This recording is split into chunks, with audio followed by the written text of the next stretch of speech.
Hello. Sorry, I'm playing around with my screen share. No, Um, that's okay. okay, maybe I I shouldn't. might do a brief Yeah, introduction, Sian, if sure. that's okay. So, hello everyone, and welcome to Express Media's National Young Writers Month. I'm Josiah Lullum, an associate producer at Express Media.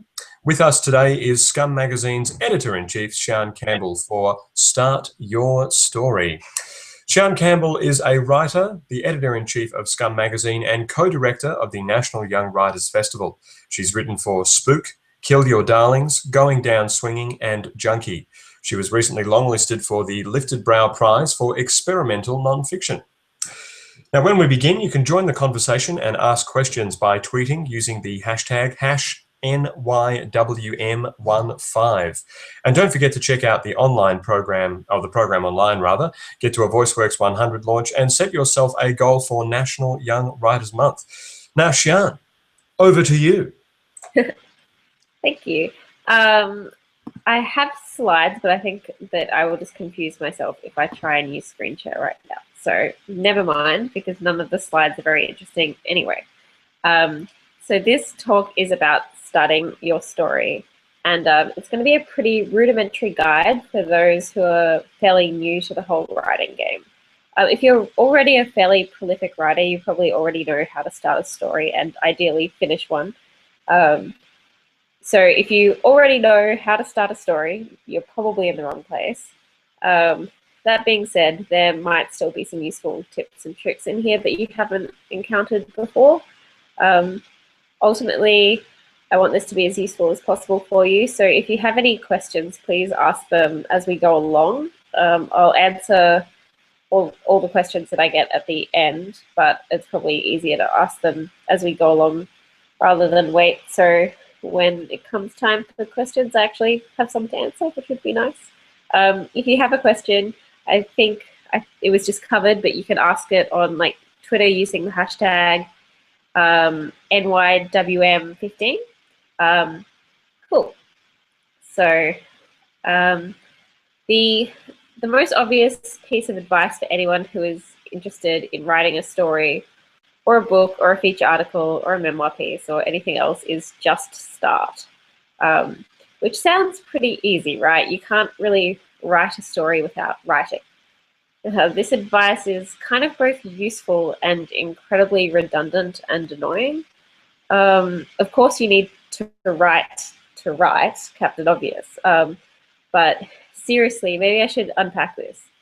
If you have a great idea, and I'll get to that as well, it's pretty easy to spend your time thinking about that idea, planning out everything that's going to happen in the story, basically getting really excited about your hopes and dreams for what the story is going to look like at the end point. Maybe you're even fantasizing about winning some amazing prize or competition. We've all been there, and there's no shame in it. But I'm here to deliver some hard truths tonight, and one such hard truth is that your piece is probably not going to look like what you're envisioning right now. It'll change and evolve as you actually write the thing. And you're sure not going to win any prizes with this story if it never actually gets written. So if you're really excited by an idea and you're feeling really stimulated and creative and inspired by it, then there is literally no better time to write about that idea than right now. Seriously. If you wait, you'll lose so much of the spark that's exciting you about the piece. It doesn't have to be perfect, and maybe the idea does need some time to percolate, or maybe you have a lot more research to do for the story before you can finish it. But just because you start the thing now doesn't mean you are necessarily going to write the whole thing now. And it doesn't mean you can't start writing it and then go away and let it sit with you or do some research.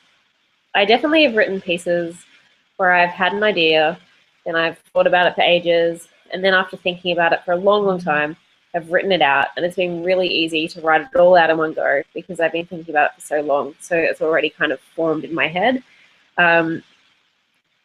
But there's two things to note with that, and that one is that this applies much more easily to non-fiction pieces and articles than fiction stories.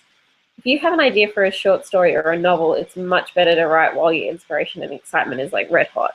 The second thing is that even when I do leave a piece to sort of roll around in my head, I'm still kind of writing down little things like points and sentences and ideas about it as I go. So technically I have already started writing. So basically the whole point here is just you have to start. You just have to start. It's half the battle. Just do it. Just start writing. Okay, but to start writing your story, you kind of need an idea first. That's pretty obvious again. And I can't really help you with this one. This one's entirely on you. But if you're stuck for ideas, and I'll get to writer's block a bit later, maybe try and think about the type of writing that you want to strive for with your story. Who are your favorite writers? What do their works have in common? What about your favorite TV shows? What themes interest you? Maybe make a note in your phone every time you see something interesting or have an interesting idea that could turn into something bigger with time. Go somewhere and do some people watching. If your mind wanders off as you're lying in bed and you start thinking about something really interesting, just get up and write it down. Everyone sleeps with their phone next to their bed. I'm assuming I do that, so I'm just assuming that everybody else does as well. So it's pretty easy. Or you could just be super old school and get a notepad and keep it next to your bed, which I guess is really handy if you have really crazy dreams as well, because they can be fodder for stories. It can be really hard to force yourself to get out of like a warm, comfy bed when you're drifting over to sleepland, but it's totally worth it because you always tell yourself that you're going to remember the idea when you wake up, and trust me, you never do. So just get up and write it down. And if you can even get like all the way out of bed and actually just sit down at your computer and just start writing it all out, the more the better. Because as I just kind of said, starting the whole thing is really just half the battle. And as I also said, like if it's really red hot in your mind, that's when you need to be writing it. But seriously, if you don't have ideas, if you're not thinking about things in interesting ways and questioning things, and if you're not a particularly imaginative person, then you're probably in the wrong place.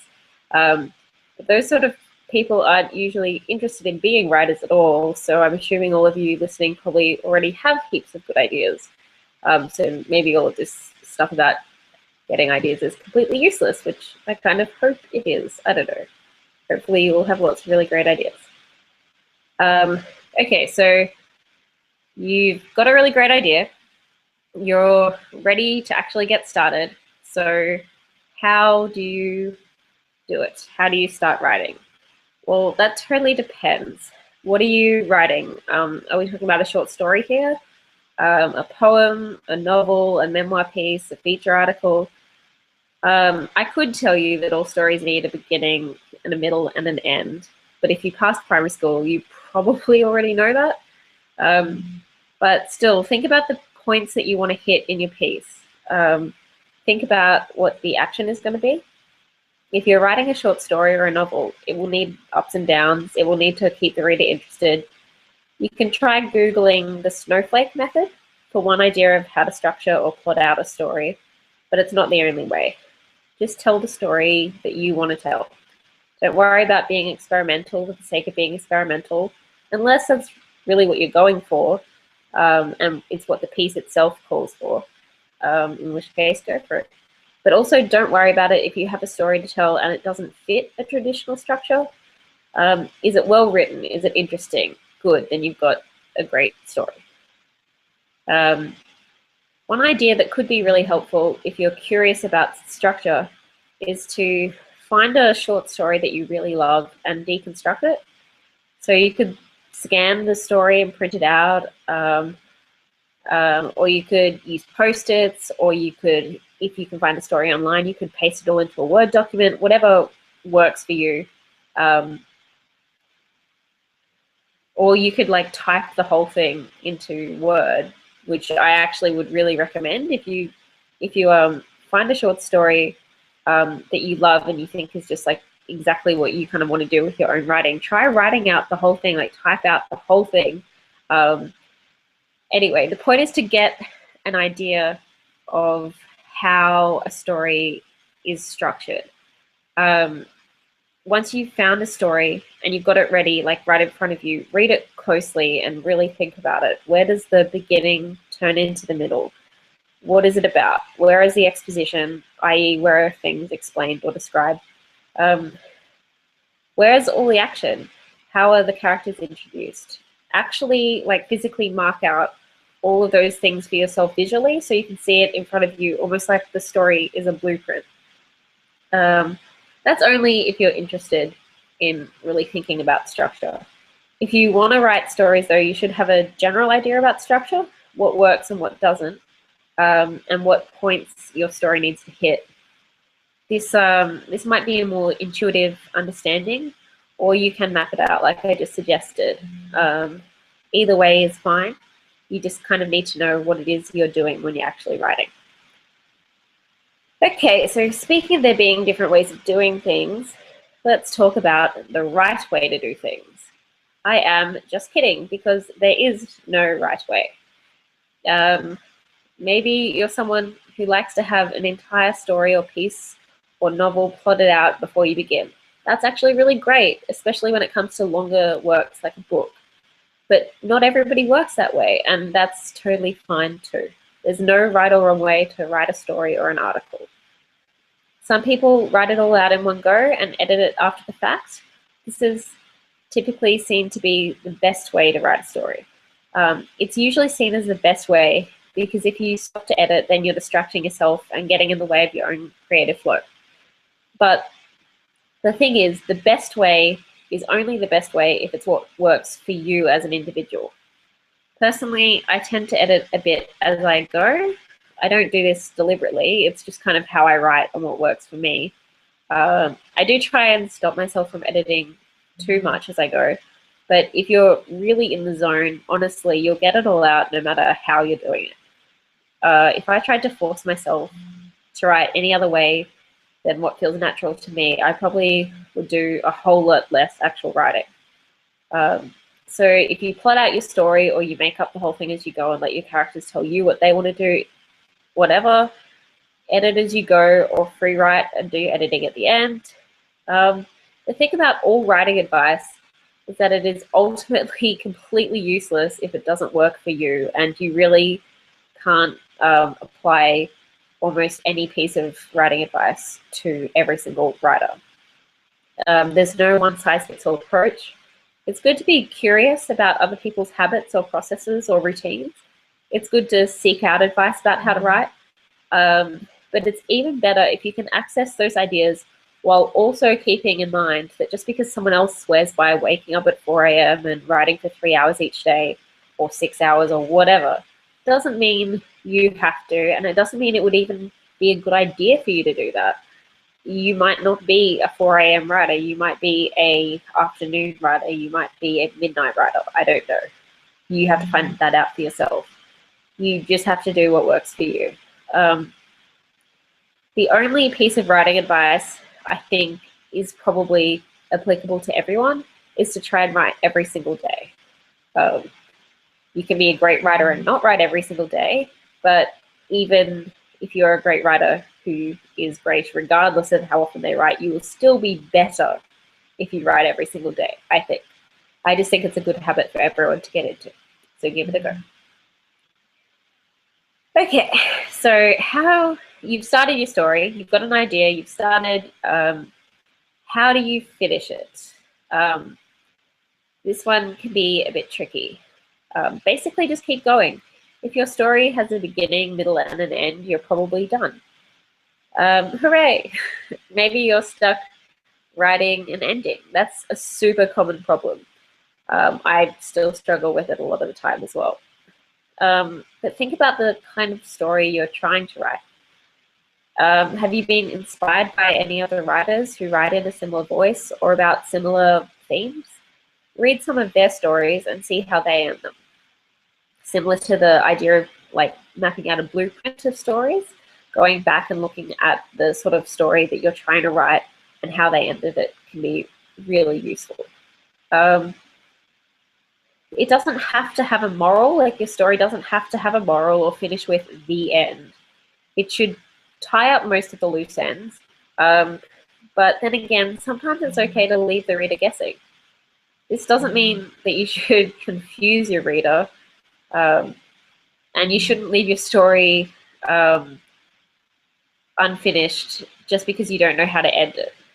Leaving a story open-ended should be deliberate and in the best interests of the piece. There is such a thing as too much mystery. But overall, by the end of a story, we should see that the character or characters have grown in some way. We should feel satisfied. We should feel like there was a point to what we just read. If we leave the story feeling that way, then you've done your job. Okay, but the thing is that the first draft of your story is going to suck. It's going to suck big time. That is what editing is for. Writing is the easy part, but editing is where you polish your turd of a work into a pretty diamond. Everybody thinks their first draft sucks. Everybody. It's a cliche for a reason. The fact that it sucks does not mean anything except for the fact that it is not finished yet. Don't quit on it now. Don't whine to yourself about how you're a terrible writer because this thing that you had big hopes and ambitions for just sucks. Try and remember what it is that you wanted your piece to be in the first place. If it's not working, why isn't it working?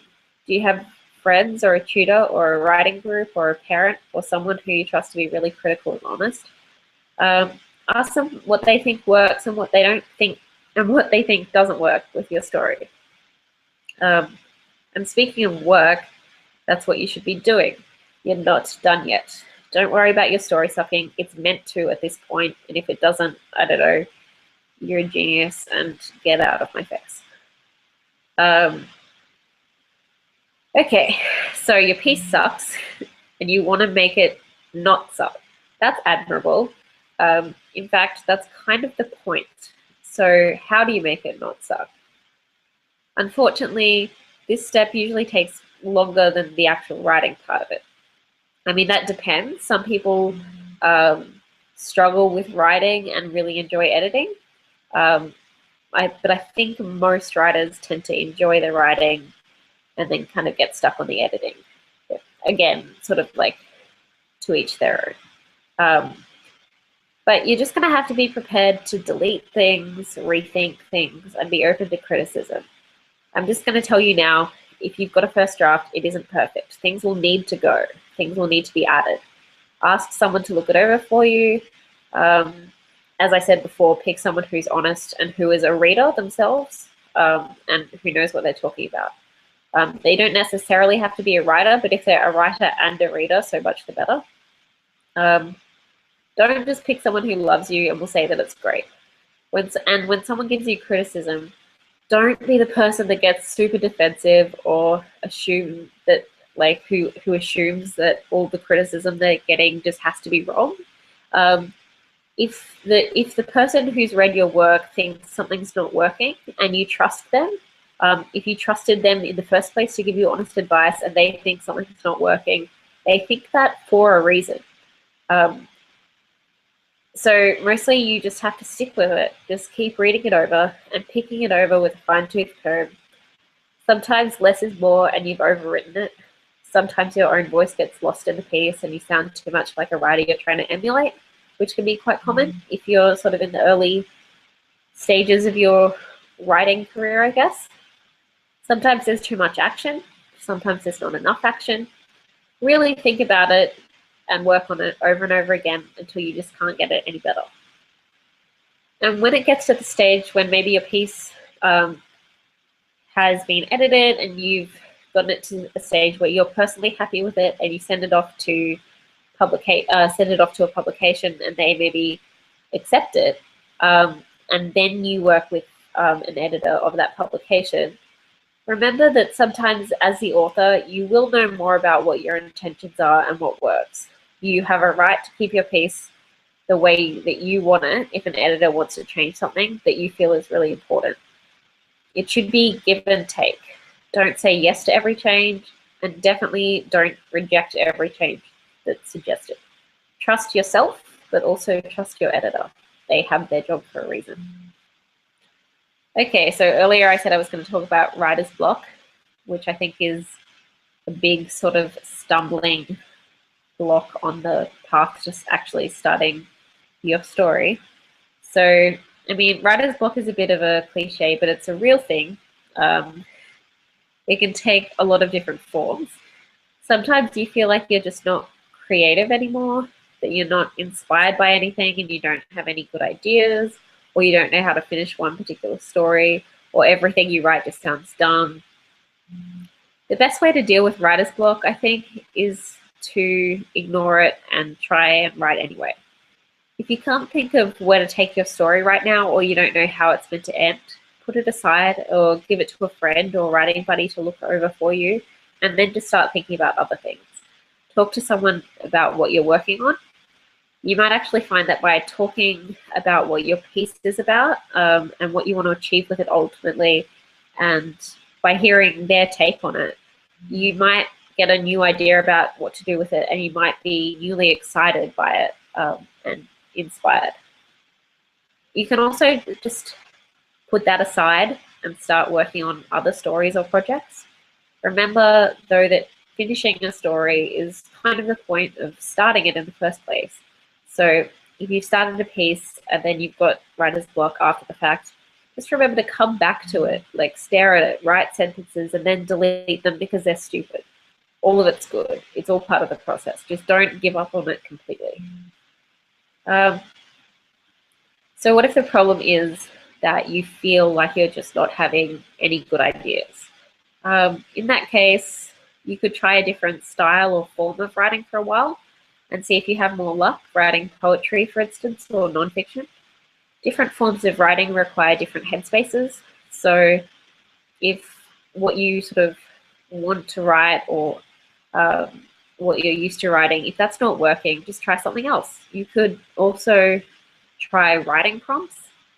I always find writing prompts to be a little dorky, and I think a lot of people think that maybe they're a little dorky.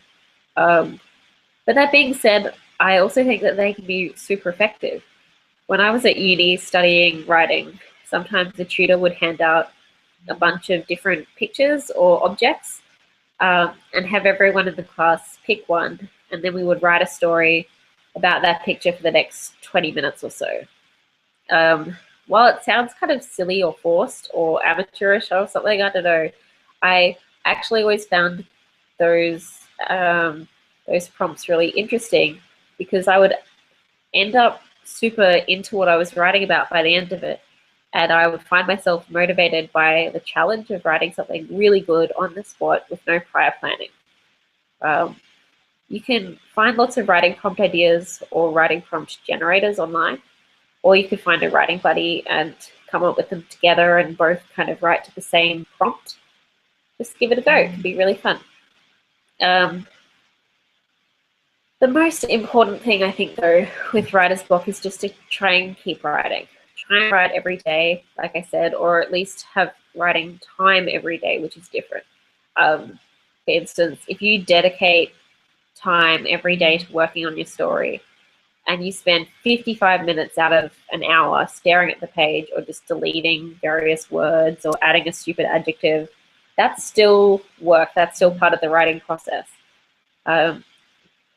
When you have deadlines, even if they're deadlines you've set for yourself, you have to get it done. So if you have deadlines, that can be really helpful.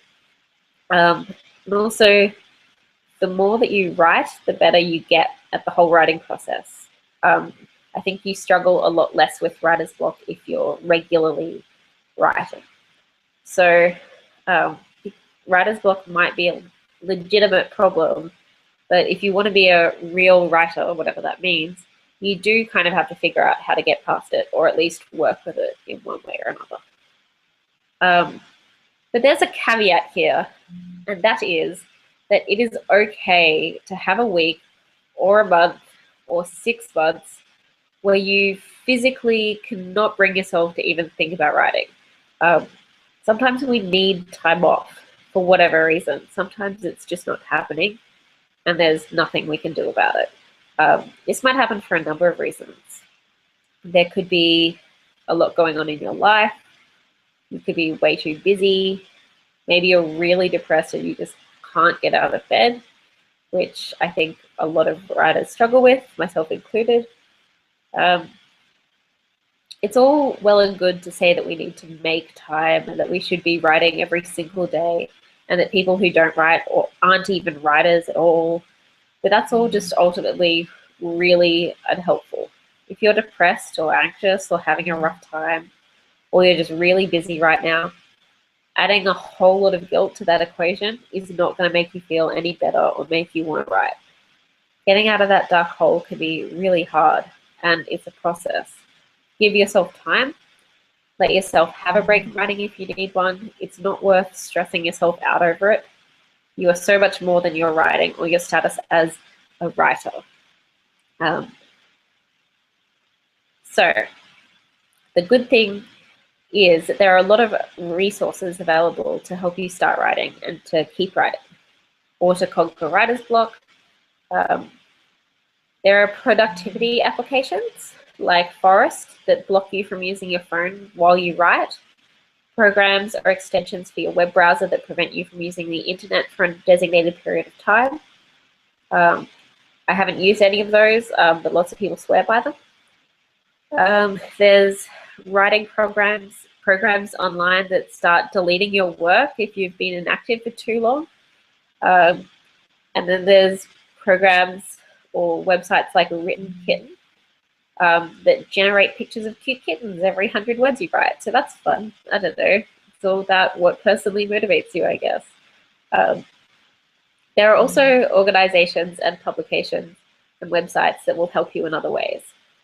For instance, if you log onto the Writer's Block website, that's Writer's Block without a K, you can have your writing read by peers. You can read a blog that has a monthly wrap-up with writing opportunities.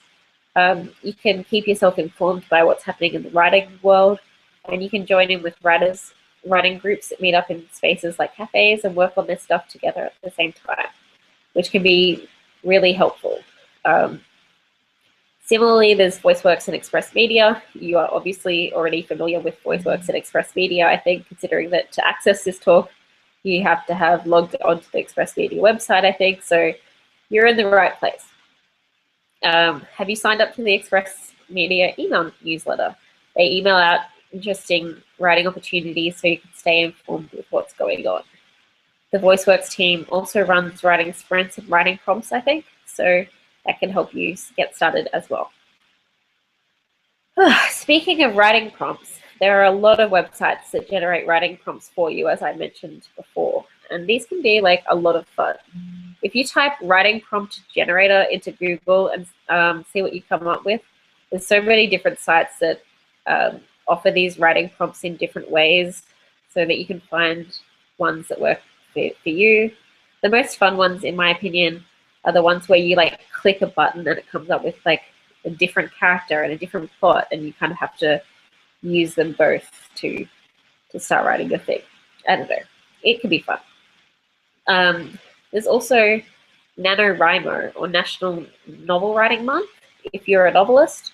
It's held in the month of November, and you have to write 50,000 words in 1 month. It can be a bit intense, but it's a really great writing community if you're interested in novel writing. And even if you're not interested in novel writing, or you're not interested in trying to write an entire novel in November, which, you know, that's fair, that's sane of you. But there's so many really cool resources and helpful articles by famous writers and useful offers on their website. So check it out anyway. It's NaNoWriMo. It's really useful. So where to from here? You've got a story now. That's great. That's the point. What are you meant to do with it now? Well, that's kind of beyond the scope of this specific talk that I'm giving, and it really depends on what you want to do with your story. But over the course of National Young Writers Month, you'll hear about this some more. Who to submit your pieces to, what opportunities exist. Get involved in your local writing community. Find people who you trust to read your work, as I've mentioned. Actually read all the literary journals and magazines that you want to submit your work to. If you're not interested in reading the journal, why on earth would you want your work published in it? Don't be that guy. Support the writing industry so it can support you. Okay, so does anybody have any questions? I don't know how to access them. Okay, so out of your writing, what percentage stays asleep in the drafts folder, and how many new pieces make it to the published folder? Out of my personal writing, I think as I'm becoming more confident as a writer, most things that I start, I usually end up sending out to journals or prizes for potential publication. But I do have a lot of unfinished stuff in my folders. So yeah, I think probably it's normal if your unpublished stuff is much higher than your published stuff. Yeah, apparently that is also the only question. So I think I'm done. Maybe if anybody has any other questions, they can jump in, but I think that I'm done.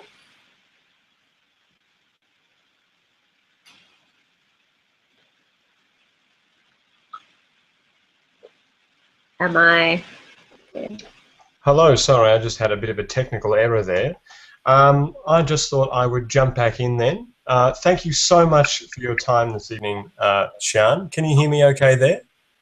I can. Super. Just wanted to make sure.